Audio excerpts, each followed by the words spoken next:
ان کو کسی طریقے سے معاذاللہ عیسائی بنایا جائے۔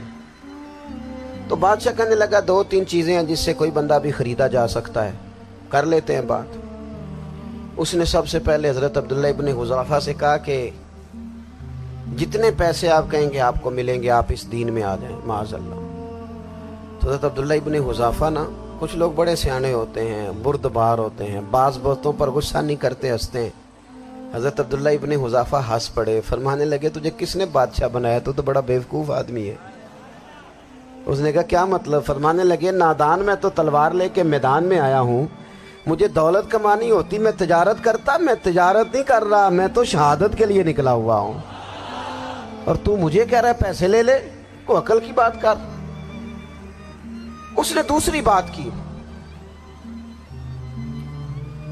اس نے کہا کہ میں بادشاہ ہوں، میرے نیچے جتنے بھی عہدے ہیں، وزیر، مشیر، وزیر خزانہ، جو آپ عہدہ کہیں گے آپ کو دے دیا جائے گا، آپ اس طرف آ جائیں۔ تو حضرت عبداللہ ابن حذافہ کہنے لگے پھر کہتا ہوں تو بڑا نادان ہے۔ فرمانے لگے میں حضور کا صحابی ہوں، اور صحابی ہونے سے بڑا عہدہ دنیا میں ہے ہی کوئی نہیں۔ صحابہ وہ صحابہ جن کی ہر صبح عید ہوتی تھی، خدا کا قرب حاصل تھا، نبی کی دید ہوتی تھی۔ کہا تو مجھے لالچ دے رہا ہے۔ اب انہوں نے ایک نئی چال چلی۔ وزیر کہنے لگا کہ میں ایک اور طرح سے معاذاللہ کوشش کرتا ہوں پگھلا دینے کی۔ آپ اندر کمرے میں قید تھے تو وہاں ایک خاتون کو بنا سنوار کر بھیج دیا گیا۔ دوستو یاد رکھنا، تگڑا اور مضبوط جوان پتہ کون ہوتا ہے؟ جس کی نظریں پوری طرح اس کے کنٹرول میں ہوں۔ یہ علامت جوانی ہے۔ جس آدمی کا پوری طرح، 2 لوگ دنیا میں کبھی کوئی کارنامہ سر انجام نہیں دے سکتے، ایک جو حرام کھاتا ہو، ایک جس کی نظر ناپاک ہو۔ محمد بن قاسم جب یہاں آئے تھے نا تو ایک دن بڑے پریشان تھے، تو ایک بزرگ کہنے لگے آپ کیوں پریشان ہیں؟ کہنے لگے راجہ دہر سے مقابلہ ہے، اور ہماری فوج تو سندھ کے رستے بھی نہیں جانتی، زبان بھی نہیں جانتی، لڑیں گے کیسے؟ 2-4 دن کے بعد ان بزرگوں کی دوبارہ محمد بن قاسم سے ملاقات ہوئی تو بڑے خوش تھے۔ کہا آپ کیوں خوش ہیں؟ کہنے لگے وہ میرا مقابلہ نہیں کر سکتا، میں نے تحقیق کر لی ہے۔ کہا کیوں؟ کہنے لگے نظر کا گندہ ہے، اور جو نظر کے گندے ہوتے ہیں وہ میدانوں میں ٹھہرا نہیں کرتے۔ میدان کے لیے نکلنے کے لیے پاک جوانی کی ضرورت ہوتی، تطہیر مزاج ہونا ضروری ہوتا ہے، پاکیزہ افکار اور سچی اور سچی ستھری سوچوں کا ہونا ضروری ہوتا ہے۔ اس لیے فرمایا کہ میرا مقابلہ نہیں کر سکتا۔ حضرت عبداللہ ابن حذافہ کمرے میں تھے تو وزیر کی بیٹی اندر سجی سنوری پہنچ گئی۔ جیسے ہی آپ نے اس کفر کی چال کو دیکھا تو تیمم کر کے نفل شروع کیے۔ وہ ساری رات بیٹھی رہی، رب کا بندہ ساری رات عبادت کرتا رہا۔ عبادت بڑا سہارا ہے، مصلی بڑا سہارا ہے اللہ کے بندوں۔